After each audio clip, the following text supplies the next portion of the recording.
Residents of Claremont, Westbury and Coronationville in Johannesburg say they've had enough.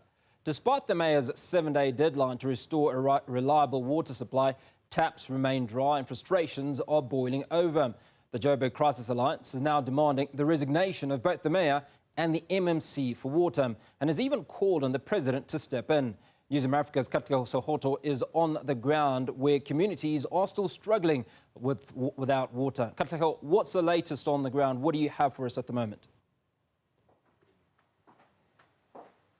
Thank you, Hugo. So we are in Coronationville where the water crisis continues. And as we know from that deadline on Friday that was set by Mayor Dada Morero not being met, and the mayor actually saying now he'd need more time to deal with the issues of the water infrastructure challenges and supplying the area with water, and this not just being Coronationville but surrounding areas around the Rahima Musa Hospital and so forth, saying he needs more time, up to 3 weeks that he was saying that he'd need, and the community really feeling frustration in not having water for so long. And the water issues in this community have been long-standing. We're talking about close to 12 years, and so many of the residents have explained that they would usually get water in the evenings between a certain time, and then during the day there'd be no water. But for the past several weeks, there's been no water at all, and this has really left them in a dire situation.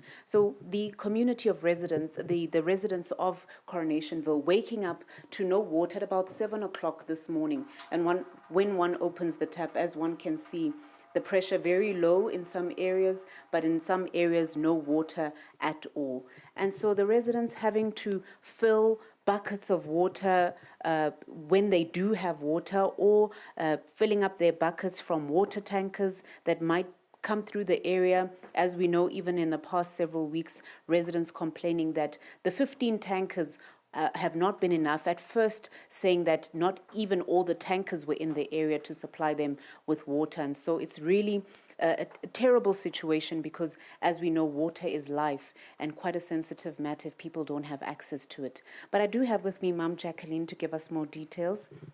Thank you so much, Ma'am Jackie. Just tell us, in the past weeks, what has your experience been in terms of the water supply? I imagine it's just become worse and worse. Katleho, you know, I don't even have words for what we're experiencing here in Coronationville. You know, I'm one of the few fortunate people that gets water. You know, there's people that's in the high-rise areas and that live in complexes and apartments. They haven't had water at all for close to a month now, or, you know. And what does it mean in your daily life when you have to fill everything in buckets, and bathing is an issue, children going to school? What does it mean in your day-to-day patterns when you don't have water? You know, water you can't do without water. You can do without electricity, you know, but water, no. There's like everything you need to do. You need to make a cup of coffee, you need water. You need to clean the floors, you need water. You need to go to the bathroom, to shower, you need water.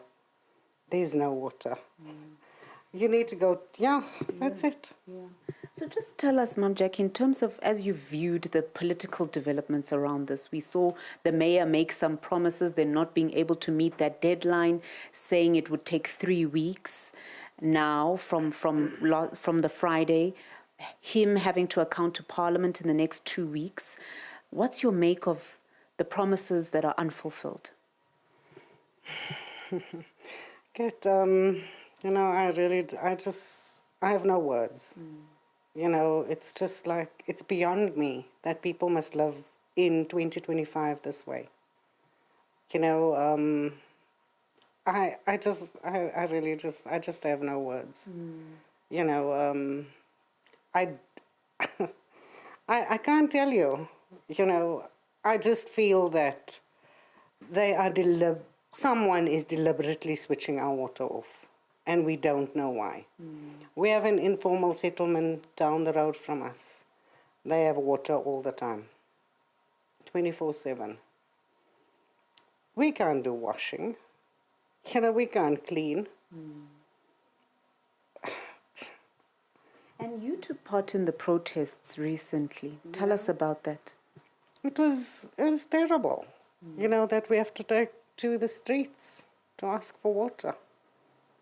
And people got injured.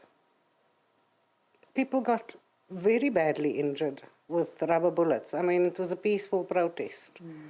And we got injured. We got shot at, we had to run. It takes me back to, I think I was in high school in the 80s. And we were protesting, and it takes me back to that time. Because I was one of the people that protested against the white government in the 80s. And we got, as kids, we got chased by police with rubber bullets and that type of thing.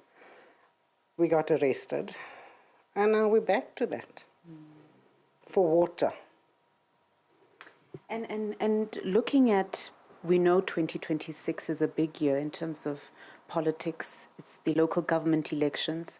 We've heard who the new DA Joburg mayoral candidate is, which was outlined yesterday, Ms. Helen Ziller. Just your take as we look towards the elections next year. I really, as I've said to you, I have no faith in any political institution, because I certainly do believe that, you know, they're just not there for the people. You know, and I remain apolitical, so I won't choose sides or pick a political party, because I firmly believe that they're not for us. Thank you very much, Ma'am Jackie. Thank you. Thank you.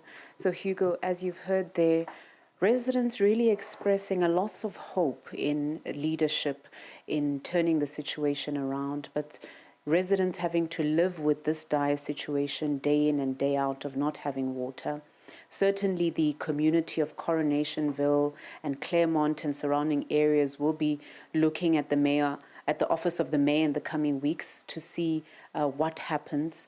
But it is becoming a dire situation in which they don't have water every day. And as we see from this morning, from 7 o'clock this morning, there was no water in this area.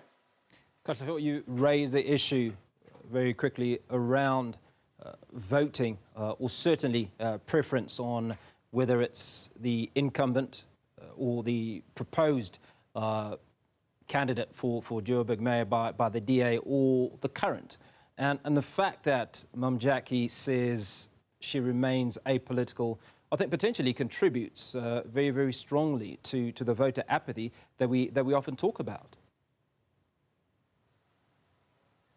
Certainly, Hugo. It is one theme that we've seen over the years in the national and the local government elections.